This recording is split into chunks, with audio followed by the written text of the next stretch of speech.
different symbols and different codes, like children from heaven and earth, and children of the gods, children of the sky. And another big symbol of these gods, these serpent gods, were the Watchers. They were called the Watchers. This is widely, widely found. And that's why there's an eye, as Credo Mutwa confirmed, on that hand, on the necklace of the mysteries. That's the Watchers, that's the serpent gods. And that's why we have the eye on top of the pyramid, the all-seeing eye on the dollar bill, and why that is a massive Illuminati symbol in the secret society network. They are the gods overseeing the pyramid of control. One way that they often symbolized these hybrid bloodlines in the ancient world was as part human, down to the bottom of the torso, and then the legs, or the bottom part, being a snake. You come across this a great deal when you research this stuff. This is all symbolic of this half-human, half-snake symbolism. Over and over and over again you see it. And the cobra, like I say, is very much a common symbol of these serpent gods, as is fighting the serpent gods and battles with them.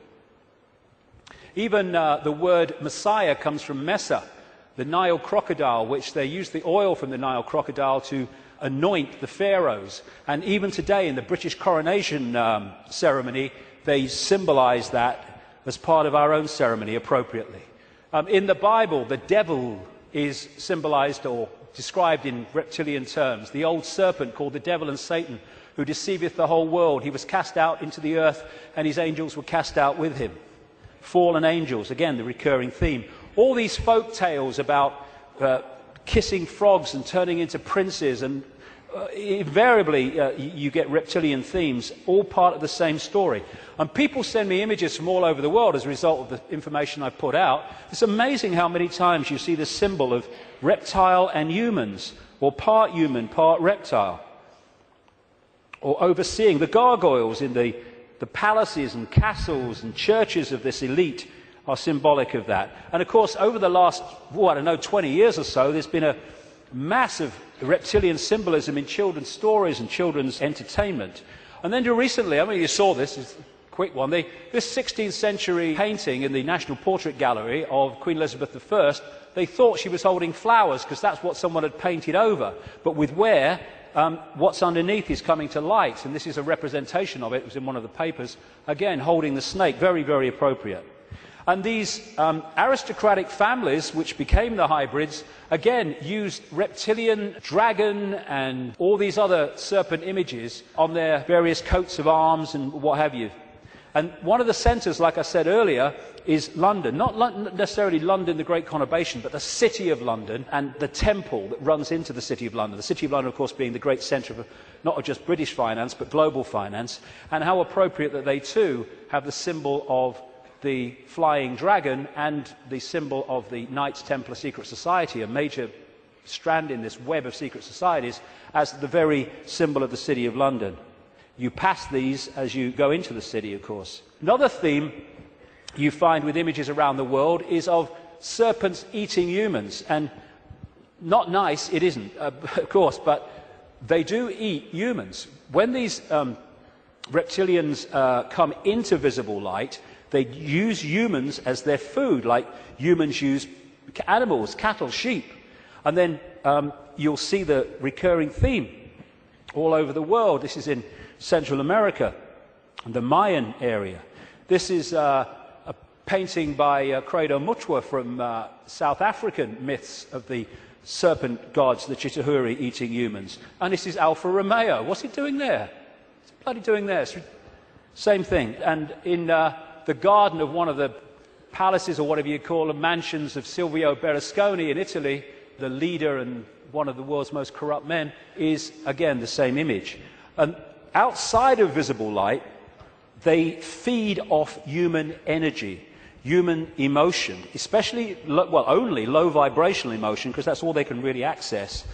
And so they have to keep humans in a state of mental and emotional suppression so that we keep feeding out this energy, which they then absorb. And that will become relevant in the next section when I get into why paedophilia is so widespread among this elite. Because energy changes with the emotions we give out. When we give out love, it's a certain wavelength. When we give out hate, it's a very different wavelength. And the friend of mine in Japan has become very well known for taking water, name's Mr. Emoto, taking water, putting it in a container, and then he'll put words of love or hate or whatever on the side of it, because when you write a word, that word may seem in the decoded realm as a word you can see and read, but in the vibrational realm, it represents a vibration. If you could see the vibration of writing the word hate to writing the word love, it would be dramatic. In fact, you're looking at it. Because what happens is, after he's put the word on the side of the water, he then freezes the water really, really fast. I've seen his laboratory where he does it. And then he photographs the crystals. This is the crystal from a water that had love and appreciation written on it. This is the crystal that had hate written on the side of the water. And he's done whole books about this stuff with all these pictures in it. And this is the energy that these entities absorb when they're outside of visible light, which is most of the time. And therefore, they have to keep us in a state that keeps producing that. All this vampire stuff, because they drink human blood with invisible light because it carries the human genetic code and allows them to hold their vibrational compatibility with this reality for longer before they have to get the hell out of it. That's why they drink so much blood. And then there's this thing about shape-shifting, where, I've had a lot of, laughter and ridicule. So what's bloody new about this? And people say, well, you can't go from a solid body to a solid body and back again. And I'm saying, do you know? I agree with you. Of course you can't. But that's not what's happening, because there is no solid body. It's all happening as a decoding system. There is no solidity. So what shape-shifting is you have a situation like this, and the front dominating from our perception of observation energy field is the human one. So we look at George Bush or somebody, and we see a human. But sometimes, especially at times of high emotion, this shift can happen where the reptilian field comes forward. And as it does so, becomes the dominant one, often briefly, the observer now starts decoding that. And then it shifts back, and you start decoding this. And to the observer, decoding that shift, creating the holographic reality in their head, which is where everything happens, to their observation, someone's gone from a human to a reptilian, and then back to human again. It's not, of course, shifting solidity. She's a hologram like we're all holograms, and they can shift. This is where shape-shifting happens, what we call physical shape-shifting, illusory, in our heads. So the road to tyranny began when these reptilians arrived. The Lyria star system, for all intents and purposes, is where humanity began. That is the home area of all of humanity. There was also a star system called the Draco star system, and that was basically a reptilian empire. And the reptilians have a mindset where they feel an obligation to seek out and destroy or assimilate all other creatures or species, because they feel the reptilian life form is the most perfect representation of God or God mind. And the reason that they feel that way is because reptilians in the Draco star system are androgynous, meaning male and female in the same body. And so they feel that most closely represents the neutral God mind or God energy. Also, reptilian DNA does not change over eons of time. It basically stays the same and does not alter, whereas mammalian DNA constantly changes and adapts as environments change. And so they feel that because reptilians are so stable in genetics, it proves that they're superior. The constellation of Umhambi, the one who travels very, very far away. And we call this constellation also the constellation of Matsieng, the giant who was sent by God to this earth. And now ABC is coming out Disney ABC is coming out with a new remake of V, and in it the extraterrestrials that look like humans who are bringing a, quote, new order to the world. And the pamphlet in the movie is called Dawn of a New Day. I was like, wow, I cannot believe how overwhelmingly obvious this secret symbol is now becoming. I have seen the cheetah. I have smelled her.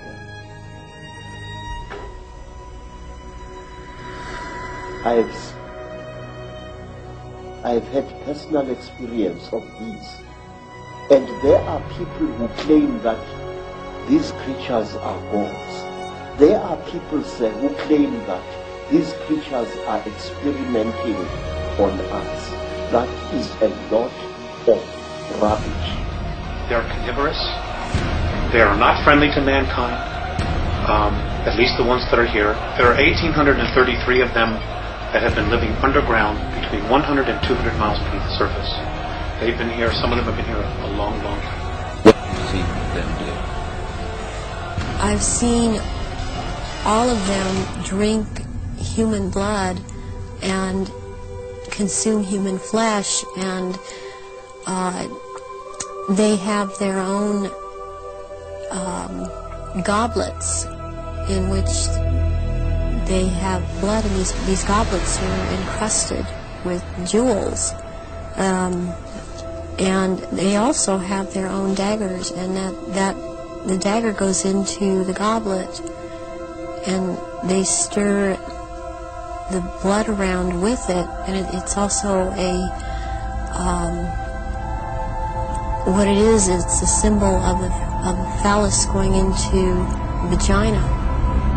You talk about your lineages like your Rothschilds, and they have been intermarrying with what the public calls aliens, and so that these people aren't human as we would know human. They've been pretty thoroughly demonized.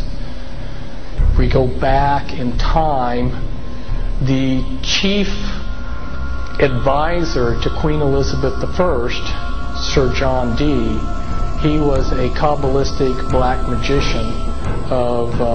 He had gone to the continent and learned from the top Jewish Kabbalists black magic, and he was the chief advisor in the British Empire, and he created Enochian magic and the Enochian language, which the Illuminati, which are hiding behind the Jehovah's Witness headquarters, they use Enochian rituals. That's what the power of the Enochian magic is. The watchtowers. That's why they call it the Watchtower Society. They can never say eat humans? Yes. And they need to be, they won't eat a dead human. It has to be alive at the time of the killing. Their preference is children. You know, and we've been told, you shouldn't talk about that. You know, there are other people, you know, bull. You know, why not? According to the Andromedans, they're responsible for 31,712 children disappearing in the last 25 years from the United States. These children were food. And I'm supposed to just shut up and not say anything about it because people don't want to hear it? That's tough. That's tough. You know, Westchester County, in the last 5 years, 3,000 children in Westchester County, New York, have vanished without a trace. Where are they going? Why are we allowing this to happen? Yes, I have seen at rituals, I have seen George Bush, I have seen Madeleine Albright, I have seen Henry Kissinger, I have seen Ronald Reagan, and I have also, by the way, seen his wife, Nancy Reagan. I have seen Hillary Clinton before I knew she was Hillary Clinton. At the time, at these rituals, she is involved. The other people that I have named I have seen shapeshift into reptilians. I have not seen Hillary Clinton actually shapeshift, but she is involved.